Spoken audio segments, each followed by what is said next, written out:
নাম নরেন্দ্র মোদী। কিয়ামতের দিনে হাত বাঁধা থাকবে তার পিছন দিক দিয়ে। এই যে কিছুদিন আগে অমিত বাবু, দিলীপ বাবু, চ্যাটার্জি, ভট্টাচার্য, চট্টোপাধ্যায়, যারা বড় বড় মানে লিডার, বড় বড় কমরেড, ক্ষমতার দাপটে, দলীয় দাপটে গরিব নিরীহ মুসলমানদের উপর অত্যাচার চালিয়েছে, আল্লাহ তাআলা কিয়ামতের মাঠে বলবেন খুজুহু ফাগুল্লু, তাদেরকে ধরো, তাদের পিছনে হাতগুলোকে এইভাবে বাঁধো, আর তাদেরকে হিচড়াতে হিচড়াতে জাহান্নামে নিয়ে যাও। জাহান্নামে নিয়ে গিয়েও তাদের ছাড় নেই। আল্লাহ তাআলা বলছেন কাঁপতে ধ্বংস হয়ে পড়বে। এই পৃথিবীটা কাঁপতে কাঁপতে কিয়ামতের দিন কি হবে? কি হবে? ধ্বংস হয়ে যাবে। আল্লাহু আকবার।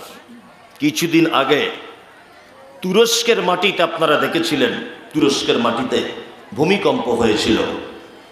ভূমিকম্প যেটা হয়েছিল এটা মাটির উপরে হয়নি। বিজ্ঞানীরা তথ্য পেশ করেছে যে ভূমিকম্পটি তুরস্কের মাটিতে হয়েছে। এই ভূমিকম্পটি মাটি থেকে ৮,০০০ ফুট নিচে এর উৎপত্তি। ৮,০০০ ফুট নিচেই ভূমিকম্পটা হয়েছে। হয়েছে কতক্ষণ? ৪০ সেকেন্ড। কতক্ষণ? ৪০ সেকেন্ড। লক্ষ লক্ষ মানুষ মারা গেছে। কোটি কোটি টাকার বিল্ডিং ভেঙে চৌচির হয়ে গেছে।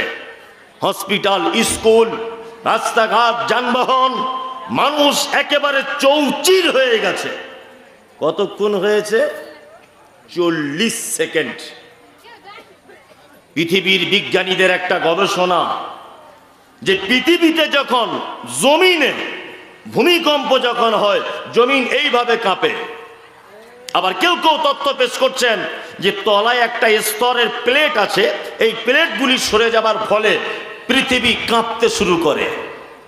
আরে এটা তো তুরস্কের ভূমিকম্প, এটা তো সুনামির জলোচ্ছ্বাস, এটা তো বাংলাদেশের ভূমিকম্প, এটা তো নেপালের কাঠমান্ডুর ভূমিকম্প আমরা সোশ্যাল মিডিয়ার মাধ্যমে দেখি।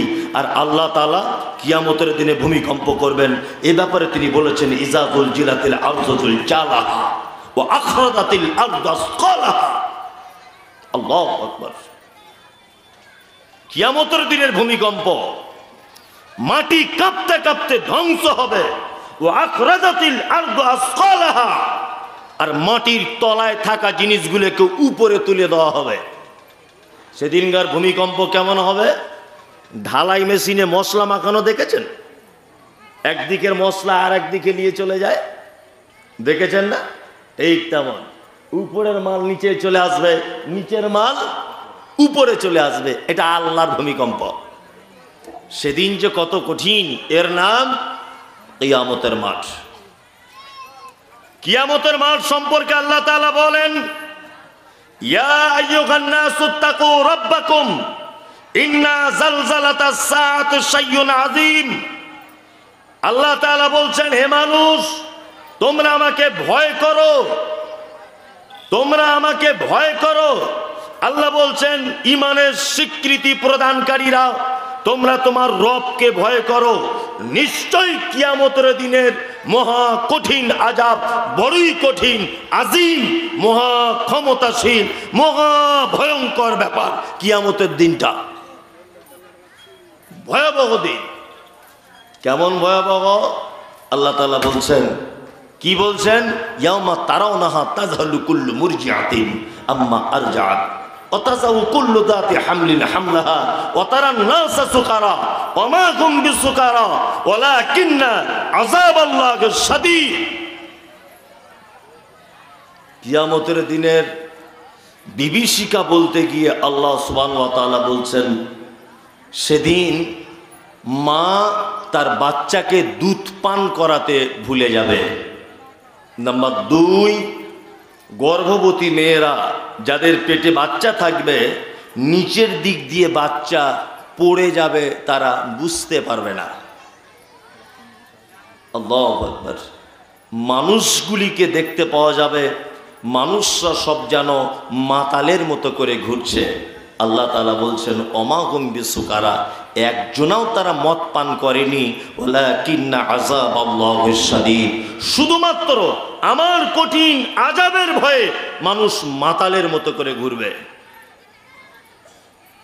এর নাম কিয়ামতের মাঠ।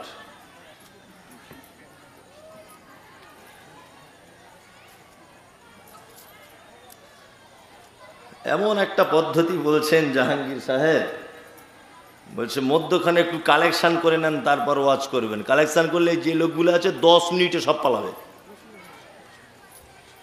মানুষ অত বোকা আছে, সব মানুষ পালাবে, তাই না? সব পালাবে। আল্লাহ, যাই হোক, তবুও বলবেন ইনশাআল্লাহ। আল্লাহ সুবহানাহু ওয়া তাআলা বলছেন বুসাতিল জিবালু বাসা, কিয়ামতের দিনে পাহাড়গুলোকে চূর্ণ বিচূর্ণ করে দেওয়া হবে, ধুলোর মতো উড়িয়ে দেওয়া হবে। আমরা পৃথিবীর উপরে যে পাহাড়গুলো দেখি, এগুলো তো অল্প পাহাড়, একেবারে অল্প পাহাড়। যতটা উপরে তার থেকে বেশি থাকে নিচে। নাম্বার 2, পাহাড় পৃথিবীর জমিনে যতটা আছে, সমুদ্রের গভীরে, সাগরের গভীরে এর থেকেও লক্ষ কোটি গুণ বেশি পাহাড় মজুদ করে রাখা হয়েছে। এই পাহাড়গুলিকে পৃথিবীতে কেন তৈরি করা আছে? অল জিবালা আওতাদা, আল্লাহ বলছে পাহাড়গুলোকে পেরেকের মতো এরকম গেড়ে দিয়েছি, জমিন যাতে টলমল করতে না পারে, টলমল যাতে করতে না পারে, এর যেন সমতা বজায় রাখতে পারে। এই কারণে আল্লাহ তাআলা পাহাড় তৈরি করেছেন। আল্লাহ তাআলা বলছেন জবুসাতিল জিবালু বাসসা, কিয়ামতের মাঠে, কিয়ামতের দিনে পাহাড়গুলোকে চূর্ণ বিচূর্ণ করে দেওয়া হবে। আল্লাহু আকবার। আল্লাহ তাআলা বলছেন ফাকানাত হাবাআম মুনবাসসা, আল্লাহ বলছে তোমরা পাহাড়গুলিকে দেখতে পাবে, তারা যেন সব ধুলোর মতো হয়ে গেছে।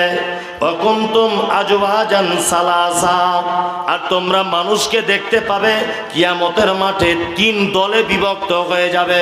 3 দলের ভিতরে কারা? আল্লাহ বলছেন ফাআসহাবুল ইয়ামিন মা আসহাবুল ইয়ামিন, তারা হবে ডান দিকের লোক। তারা হবে কোন দিকের লোক? এক শ্রেণীর ডান দিকে। আল্লাহ তারপরে বলছেন ওয়া আসহাবুল মাশআমা মা আসহাবুল মাশআমা, আর তারা হবে বাম দিকের দলের লোক। যারা বাম দিকের তারা কত হতভাগা, আল্লাহ তাআলা বলছেন যারা বাম দিকের তারা অনেক হতভাগা। আল্লাহ তাআলা বলছেন আস-সাবিকুন আস-সাবিকুন, আর অগ্রবর্তী যারা, অর্থাৎ আল্লাহ সুবহানাহু ওয়া তাআলার আগে যারা থাকবে কিয়ামতের মাঠে, এদের ব্যাপারে তো অনেক অনেক অনেক জান্নাতে ভরা। এই সব বক্তব্য আমি বুঝতে পারছি আপনাদের কাছে চলবে না, আমি বুঝতে পেরে গেছি পরিস্থিতি দেখে, যে কোরআন দেখে দেখে বললেও মানুষ শুনবে না, ওই বাঁধা গদ চালাতে হবে, তাছাড়া হবে না, তাই না? চলুন এবার আপনাদেরকে দেখবেন যত লোক চলে গেছে বা রাস্তায় ঘুরছে সব এখানে চলে আসবে, এরকমও বক্তব্য আছে। কিন্তু সত্যি বলছি, আমি মানে এমন একটা পর্যায়ে আছি এই মুহূর্তে যে রঙ্গরস আর পছন্দ হচ্ছে না, ভালো লাগছে না, যে এতে ইসলামের কোনো কাজ হচ্ছে না। কি বললাম বুঝলেন? ইসলামের কোনো কাজ হচ্ছে না। প্লেন একটা মানুষের কাছে কোরআনের থেকে বড় বক্তব্য আর কোনো বক্তব্য আছে? আছে? নাই। দেখুন কোরআনের আয়াত বলছি, তার বাংলাটা বলছি, মানুষ শুনবে না, মানুষ আস্তে আস্তে কেটে পড়বে। তাই 2টো দলের কথা আমি আপনাদেরকে বলি। এক, ডান দিকের লোক যাবে কোথায়? কোথায়? জান্নাতে। বাম দিকের লোক যাবে কোথায়? জাহান্নামে, তাই তো? এই 2টো ব্যাপারে আপনাদেরকে একটু একটু করে আলোচনা করে শুনিয়ে দেওয়া যাক। প্রথম বলি জাহান্নামটা কেমন, তারপরে আপনাদেরকে বলি জান্নাতটা কেমন। এক, আমাদের নবী মুহাম্মদ সাল্লাল্লাহু আলাইহি ওয়াসাল্লাম তিনি বলছেন একটা বড় ধরনের পাথর, কুইন্টাল কুইন্টাল ওজন, এই পাথরটা যদি জাহান্নামের দিকে যদি নিক্ষেপ করা হয় তাহলে তার শেষ পর্যায়ে পৌঁছাতে টাইম লাগবে 70 বছর। কত বছর? কেউ কেউ বলছেন 69 বছর টাইম লাগবে শেষ স্থানে পৌঁছাতে। জান্নাতের স্তর আছে, একটা স্তর আর একটা স্তর, একটা স্তর থেকে আর একটা স্তরে পৌঁছাতে একটা দ্রুতগামী যানবাহন টাইম লাগবে কত বছর? 40 বছর। একটা জাহান্নামী, সে জাহান্নামে থাকবে, এই জাহান্নামীর একটা কান থেকে আর একটা কান পর্যন্ত এর দূরত্বটা হবে কতটা না, একটা দ্রুতগামী যানবাহন 100 বছর রাস্তা চললে যতটা রাস্তা যাবে ততটা রাস্তা একটা জাহান্নামীর এই জায়গাটা। আল্লাহু আকবার। তার দাঁত হবে কেমন না, উহুদ পাহাড়ের সমান। এইবার আপনাকে বলছি জাহান্নাম কি? আল্লাহ তাআলা বলছেন নারুল্লাহিল মুকাদা, এটা আমার প্রজ্বলিত আগুন। আল্লাতী তাত্তালিউ আলাল আফইদা, এই আগুনের এত তেজ যে মানুষের অন্তঃকরণ পর্যন্ত পৌঁছে যাবে। ইন্নাহা আলাইহিম মুসাদা, জাহান্নামের ভিতরে মানুষকে ঢুকিয়ে দেওয়ার পরে তার ঢাকনা লাগিয়ে দেওয়া হবে। ফি আমাদি মুমাদ্দাদা, এবং জাহান্নামের ভিতরে কি করা হবে না, তাকে খুঁটিতে বেঁধে জাহান্নামের আগুনের জিঞ্জিল দিয়ে তাকে পেঁচিয়ে বেঁধে দেওয়া হবে। আল্লাহু আকবার। আগুনে বেঁধে দেওয়া হবে। কেমন জাহান্নাম? আল্লাহ বলছে এটা আমার আগুন। নাম্বার 2, এই জাহান্নামটা এমন এক জাহান্নাম যে মায়েরা যেমন তরকারি রান্না করতে করতে টকবক টকবক করে যখন ফোটে তারপরে ঢাকনা দিয়ে ঢেকে দেয়, আল্লাহ তাআলা বলছেন জাহান্নামীদেরকে জাহান্নামের ভিতরে ঢেকে দিব। 3, ফি আমাদি মুমাদ্দাদা, জাহান্নামের ভিতরে বড় বড় থাম্বা, ওই থাম্বাতে তাদেরকে আগুনের তৈরি করা জিঞ্জিল দিয়ে তাদেরকে বেঁধে দিব। আচ্ছা বলুন তো, জাহান্নামীদেরকে জাহান্নামে বাঁধা হবে কেন? বিচারকের বিচারক, আহকামুল হাকিমিন কে? কে? আল্লাহ। আল্লাহ যদি একটা জাহান্নামীকে বলে এইখানে দাঁড়া, এক পা হিলতে পারবে? এক পা হিলতে পারবে? হিলতে পারবে না, এক পাও হিলতে পারবে না।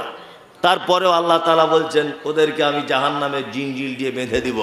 কারণ হচ্ছে এই যে পৃথিবীতে দেখবেন যখন চোর ধরা পড়ে গ্রামগঞ্জে, তখন চোরটাকে ধরে ল্যাম্পপোস্টে বাঁধে, গ্রামের মোড়ল বাঁধে না?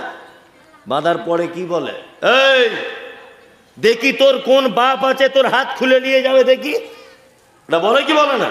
বলে দেখি তোর কোন বাপ আছে, এইখান থেকে তোকে ছাড়িয়ে নিয়ে চলে যাবে দেখি, বলে না?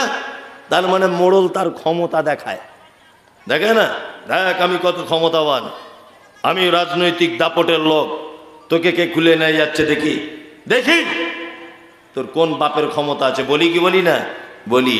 আল্লাহ তাআলা ঠিক তেমন জাহান্নামের ভিতরে 2 দিক দিয়ে বাঁধবেন, মানে চারিদিক দিয়ে লোহার জিঞ্জিল দিয়ে বাঁধবেন। আর কিয়ামতের দিনের সম্পর্কে বলেন খুযুহু ফাগুল্লু সুম্মা জাকিমু সাল্লু, অপরাধীদের পিছন দিক দিয়ে হাত এইভাবে বাঁধা থাকবে। ক্ষমতা ছিল বলে লকডাউনে লোককে বাড়িতে ঢুকিয়ে বুলডুজার দিয়ে বাবরি মসজিদ ভেঙে দিয়েছে। এরকম লোক আছে না নেই ভারতবর্ষে? আছে। নাম নরেন্দ্র মোদী। কিয়ামতের দিনে হাত বাঁধা থাকবে তার পিছন দিক দিয়ে।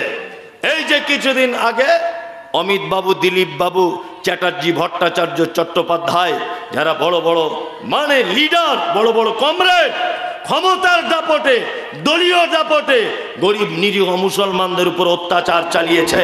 আল্লাহ তাআলা কিয়ামতের মাঠে বলবেন খুযুহু ফাগুল্লু, তাদেরকে ধরো, তাদের পিছনে হাতগুলোকে এইভাবে বাঁধো, আর তাদেরকে হিচড়াতে হিচড়াতে জাহান্নামে নিয়ে যাও। জাহান্নামে নিয়ে গিয়েও তাদের ছাড় নেই।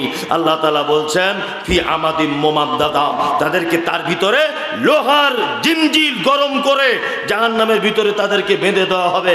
এই কারণে আল্লাহ তাআলা বেঁধে দেওয়ার পরে বলবেন, এই তুমি তো সারা দেশের পরিচালনা করতে, তুমি তো ছিলে বড় রকমের নেতা, তুমি তো ছিলে দেশের প্রধানমন্ত্রী, আজকে দেখি কোন বাপের বেটা আছে তোমার এইখান থেকে হাত খুলে নিয়ে যাক।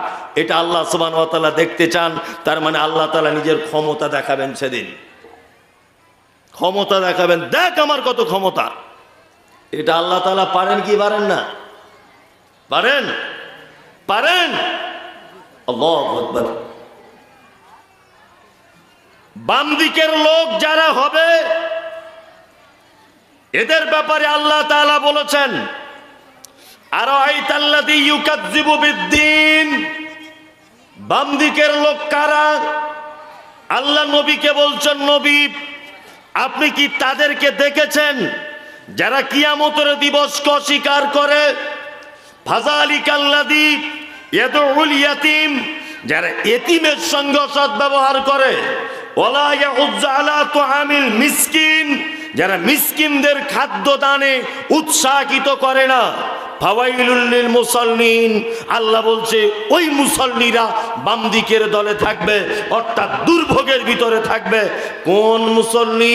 আল্লাহ তাআলা বলছেন আল্লাযীনা হুম আন সালাতিহিম সাহুন, যারা সালাত আদায় করে, যারা নামাজ পড়ে কিন্তু অস্বস্তি সহকারে সালাত আদায় করে, আল্লাহ তাআলা বলছে এরা বাম দিকের লোক, এরা বড় দুর্ভোগের ভিতরে থাকবে কিয়ামতের মাঠে।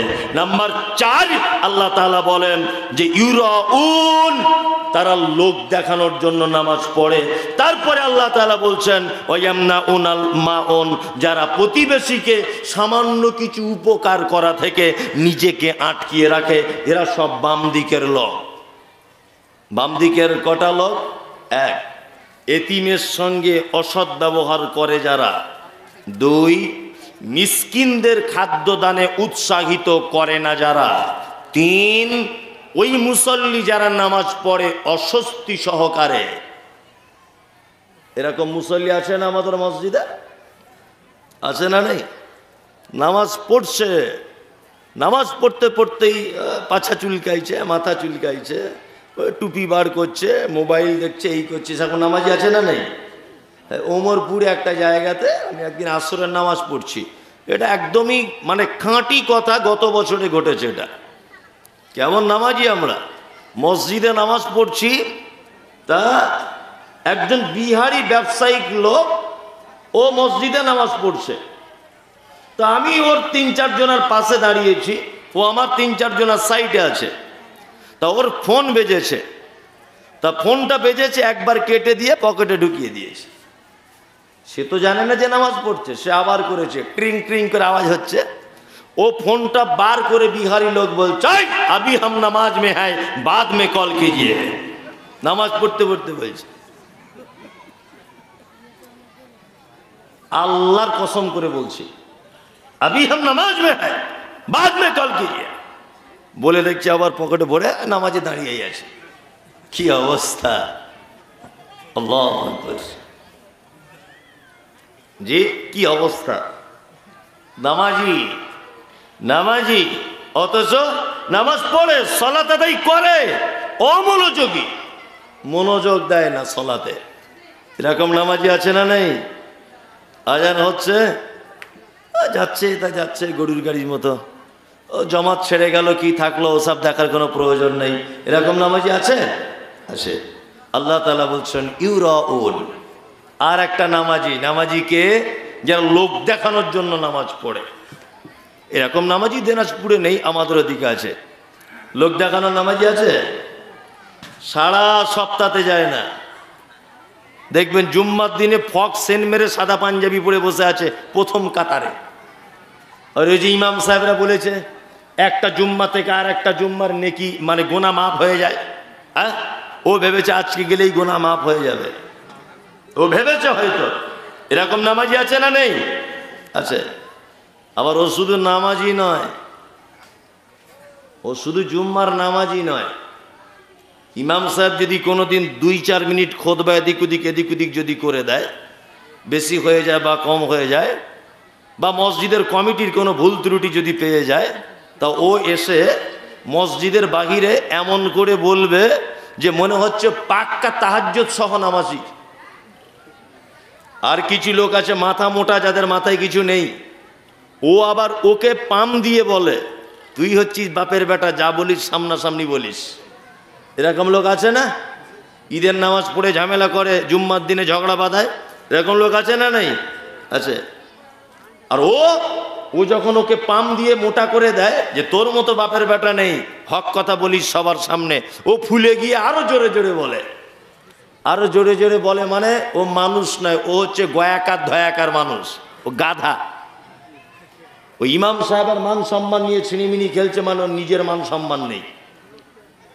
কি বলছে বুঝতে পারছেন? আর 5 জনের মান সম্মান নিয়ে টানাটানি করছে, মানে ওর নিজের মান সম্মান নেই।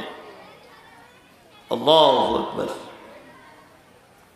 আল্লাহ তাআলা বলছেন ওয়ায়ামনাউন আল মাউন, আর প্রতিবেশীকে যারা সামান্য জিনিস উপকার করা থেকে নিজেকে আটকিয়ে রাখতে পারে না, আল্লাহ তাআলা বলছেন এরাও বাম দিকের লোক, অর্থাৎ জাহান্নাম চলে যাবে। প্রতিবেশী সাইকেলে হাওয়া দেয়, ওটার নাম কি? Bumper, pumper, Pampa. আমার সাইকেলে হাওয়া নেই, আপনার বাড়িতে গিয়ে বলছি বুবু, আপনার বউকে বলছি বুবু একটু পাম্পারটা দাও না, হাওয়াটা দিয়ে এলি। তা বুবু তখন আমাকে বলছে আমাদের পাম্পারের ওয়াশারটা খারাপ হয়ে গেছে, অথচ ভালো, অথচ ভালো, আমি চাইতে গেছি বলে বলছে খারাপ। এরকম লোক আছে না নেই? হ্যাঁ আছে। আল্লাহ তাআলা বলছেন ওয়ায়ামনাউনাল মাউন, যারা প্রতিবেশীকে সামান্য উপকার করা থেকে দূরে রাখে, নিজেকে হটিয়ে রাখে, এরা বাম দিকের লোক, অর্থাৎ এরা জাহান্নাম চলে যাবে। চলুন ডান দিকের লোক কারা? ডান দিকের যে জায়গাটা তার নাম কোথায়? জান্নাত। জান্নাতের কোনো স্বাদ পেয়েছেন? পৃথিবীতে জান্নাতের স্বাদ, জান্নাতের কোনো জিনিস দেখেছেন? দেখেছেন? দেখেননি? কে বলেছে? হাজী সাহেবরা দেখেছে, আপনার জানা নেই তাই মনে হচ্ছে। পৃথিবীতে কয়েকটা জিনিস আছে যেটা জান্নাত থেকে এসেছে। এক, হাজরে আসওয়াদ, যেখান থেকে হাজী সাহেবরা তওয়াফ করতে শুরু করেন মক্কাতে, অর্থাৎ কাবা ঘরের এক কোনায় আছে, ওটা এক কোনাতে রাখা আছে। আমি আলহামদুলিল্লাহ আজ থেকে 15 দিন আগে চুমু খেয়ে এসেছি হাজরে আসওয়াদে। 15 দিন আগে আল্লাহ নবী সাল্লাল্লাহু আলাইহি ওয়াসাল্লাম বলেছেন পাথরটা ছিল দুধের থেকে সাদা, কিন্তু বনি আদমের পাপ এত বেশি হয়েছে যে ওটাকে চুমু খেয়ে কালো করে দিয়েছে। আল্লাহু আকবার। ওখানে গেলে কিছু শিক্ষা পাওয়া যায়। কি শিক্ষা? আমাদের পশ্চিম বাংলা বা ভারত, পাকিস্তান, বাংলাদেশের মানুষের একটা নিয়ম নীতি আছে যে বুড়ো না হলে হজ ফরজ হয় না। হ্যাঁ, এরা ভাবে যে বুড়ো না হলে হজ ফরজ হয় না।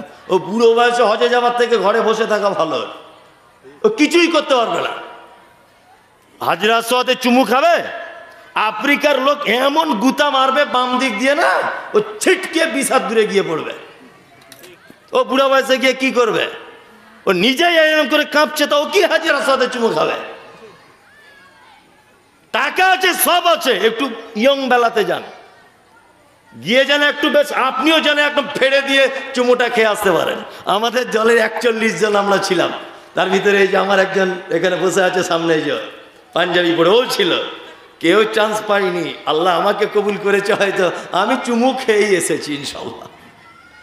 নিয়ত করেই গেছি, তা মরি মরবার, যাই যাবো, যা হবে চুমু খেয়ে দিয়েই তবে আসবো। এটা জান্নাত থেকে এসেছে পাথর। নাম্বার 2, মাকাম ইব্রাহিম, প্রথমে যেটা বলেছি ওটা জান্নাত থেকে এসেছে পাথরটা। নাম্বার 3, জান্নাতের অনেক ফল পৃথিবীতে আছে। আল্লাহ নবী সাল্লাল্লাহু আলাইহি ওয়াসাল্লাম সব থেকে বেশি পছন্দ করতেন আজওয়া খেজুর খেতে। মক্কা মদিনাতে আজওয়া খেজুরের দামও কিন্তু সব থেকে বেশি। দেখবেন কালো রকমের খেজুরটা, একেবারে কালো আর খুব শক্ত। এমন খাজুরটার বৈশিষ্ট্য যে মুখে দিয়ে চিবালে 5-7 মিনিট মিষ্টি মিষ্টি ভাব থাকবে মুখটা। আল্লাহ নবী সাল্লাল্লাহু আলাইহি ওয়াসাল্লাম এই খেজুর খেতে পছন্দ করতেন, এটা জান্নাত থেকে এসেছে। বড়ই গাছ, কুল, কুল বুঝেন? হ্যাঁ, এই কুল জান্নাতের ফল। জান্নাতে কুলের গাছ আছে, এই সূরার ভিতরে আছে। আমি বুঝতে পারছি, এই কোরআন মাজিদ আয়াত অনুবাদ করছি, ভালো লাগছে না, মানে মনোমুগ্ধকর হচ্ছে না, রসকস নেই, ওই জন্য মানুষ পালাবে। বড়ই গাছ, কুল, জান্নাতের ফল। আর পৃথিবীতে আল্লাহ নবী সাল্লাল্লাহু আলাইহি ওয়াসাল্লাম যত জিনিসের নাম বলেছেন বেশিরভাগ জান্নাতের সঙ্গে সম্পর্ক। আর একটা জিনিস কি? জয়তুন, এটা জান্নাতের একটি গাছ। আর একটা জিনিস জেনে রেখে দেন, সেটা জান্নাতে হাতে মেহেন্দি পড়েন, গাছের বাটা মেহেন্দি। এই মেহেন্দি দেখবেন ধোয়ার পরে হাত একটা সেন্ট বার হয়, হয় না? আল্লাহ নবী সাল্লাল্লাহু আলাইহি ওয়াসাল্লাম বলেছেন এটা জান্নাতি মানুষদের সেন্ট। আল্লাহু আকবার। জান্নাত মানে সাহাবায়ে কেরামগণ জিজ্ঞাসা করছেন আল্লাহর নবী, জান্নাতে একটা মানুষ ঢোকার পরে সব থেকে প্রথমে খেতে দেওয়া হবে কি? বিশ্ব নবী তিনি বলছেন সর্বপ্রথম খেতে দেওয়া হবে মাছের কলিজা, ভুনা করে তাকে খেতে দেওয়া হবে। আল্লাহর নবী দুপুরবেলাতে খিদা পেয়ে গেলে জান্নাতীরা কি খাবে? আল্লাহ নবী সাল্লাল্লাহু আলাইহি ওয়াসাল্লাম বলছেন জান্নাতে এক রকমের ষাঁড় গরু ঘুরবে, তাদের গোশত ভুনা করে খেতে দেওয়া হবে। তার মানে গরুর গোশতের সত্যিই সব থেকে টেস্ট বেশি, বেশি না বলুন? হাদিসে এটা বলছে, আল্লাহ নবী সাল্লাল্লাহু আলাইহি ওয়াসাল্লাম বলেছেন জান্নাতে এক ধরনের ষাঁড় বিচরণ করবে, তাদের গোশত ভুনা করে খেতে দেওয়া হবে। নাম্বার 3, নবীজিকে বলছেন আল্লাহর নবী জান্নাতের ভিতরে যদি পানি পিপাসা লাগে তাহলে করণীয় কি? তখন আল্লাহ নবী সাল্লাল্লাহু আলাইহি ওয়াসাল্লাম বলছেন একটি শরবত পান করানো হবে, তার নাম সালসাবিল। একবার পান করলে আর কোনোদিন পিপাসা লাগবে না। দুধের থেকেও সাদা, মধুর থেকেও মিষ্টি, অপরূপ তার টেস্ট, যে টেস্ট মানুষ কোনোদিন এর আগে ভোগ করেনি। এর নাম জান্নাত। জান্নাত মানে আল্লাহ নবী সাল্লাল্লাহু আলাইহি ওয়াসাল্লামের বিবি আম্মাজান আয়েশা সিদ্দিকা রাদিয়াল্লাহু তাআলা আনহা আল্লাহর নবীকে বলছেন আল্লাহর নবী আপনি তো বলেন এতিমদের জন্য দান করলে জান্নাতে গাছ পাওয়া যায়, জান্নাতের খেজুর গাছ পাওয়া যায়, জান্নাতে গাছ পাওয়া যায়। আল্লাহর নবী আপনি বলুন জান্নাতের গাছগুলো কত বড়?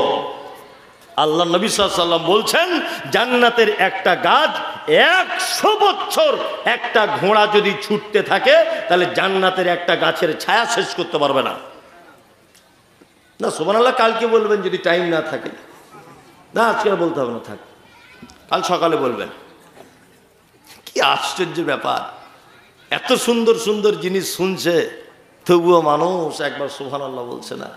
আল্লাহু আকবার। এই জায়গাটায় যাবে কারা? কারা যাবে? যে সে লোক চলে যাবে নাকি? অত সহজ নয় গোলাম হোসেন। আপনাদের এখানে মার্কেট কোথায়? মার্কেট শোলপাড়া। শোলপাড়া মার্কেটে যদি ওই আপনার 1 শতক জায়গা মেন রোডের ধারে আমি যদি কিনতে যাই, আচ্ছা বলুন তো কত টাকা লাগবে? 10,000 হবে? 1 শতক 10 লাখ বলছে। 10 লাখ, ওটা তো আমি শুনতে চাইছিলাম। কোন জায়গাটা 10 লাখ? যেখানে মানুষ চেন খুলে ছচ্ছর করে পেচ্ছাপ করে, লোক পানের পিক ফেলে, রোডের ধারে দাম কত? 10 লাখ। আল্লাহ তাআলা বলছেন জান্নাত, ওরে বাবারে, জামা কাপড় সোনার হবে, মতির হবে, খানা পিনা। আল্লাহ তাআলা পবিত্র আল কোরআনে বলছেন ইনাবাম ওয়া কাযবা ওয়া যাইতুন ওয়া নাখলা ওয়া হাদাইকা ওয়া গুলবা ওয়া ফাকিহাতান ওয়া আব্বা। আপেল খাবে, বেদানা, আঙ্গুর, কলা, আনারস খাবে, ডালিম খাবে, পাখির মাংস খাবে, হ্যাঁ কি খাবে জান্নাতের ভিতরে? আল্লাহ বলছে বান্দা একবার শুধু মুখে মনে মনে করবে, এমনিতেই চলে আসবে। যত ইচ্ছা খাও। মেয়ে ছেলে দরকার? হুরুন ই, একদম সমবয়স্কা মেয়ে, অপরূপা সুন্দরী, যাদের হাড়ের ভিতরের মগজ পর্যন্ত দেখা যাবে, এত সুন্দরী। আমাদের মতো নয় গায়ের গন্ধ ধারে পাশে যাওয়া যায় না, এরকম নয়, সাংঘাতিক সুন্দরী। পেচ্ছাপ করে যে জায়গাটা, ওর দাম যদি 10 লাখ টাকা শতক হয়। জান্নাত একটা ধনুক, ধনুকের তীর ধনুক বুঝেন তো? এই জায়গাটা জান্নাতের ভিতরে যদি রাখা হয়, এই জায়গাটা সমপরিমাণ পৃথিবীর থেকেও বড় জায়গা। আল্লাহু আকবার। এত বড় জান্নাত আপনি এমনিতেই পেয়ে যাবেন নাকি? ভাবছেন ঘুমিয়ে ঘুমিয়ে জান্নাত পেয়ে যাব? অত সহজ নয়। তবুও আমাদের নবী মুহাম্মদ সাল্লাল্লাহু আলাইহি ওয়াসাল্লাম কয়েকজন মানুষের ব্যাপারে জান্নাত ঘোষণা করে দিয়ে গেছেন। আমি আপনাকে বলছি, আপনি এই লাইনের ভিতরে যদি পড়েন ইনশাআল্লাহ আল্লাহর এই জান্নাত ভোগ করবেন। এক, আল্লাহ নবী সাল্লাল্লাহু আলাইহি ওয়াসাল্লাম বলেছেন মান সালাকা তারিকান ইয়ালতামিসু ফীহি ইলমান সাকালাল্লাহু লাহু তারিকান ইলাল জান্নাত। কোন মানুষ যদি দ্বীনের জ্ঞান অর্জন করার জন্য বাড়ি থেকে যদি বার হয়, আল্লাহ তাআলা তার রাস্তা প্রশস্ত করে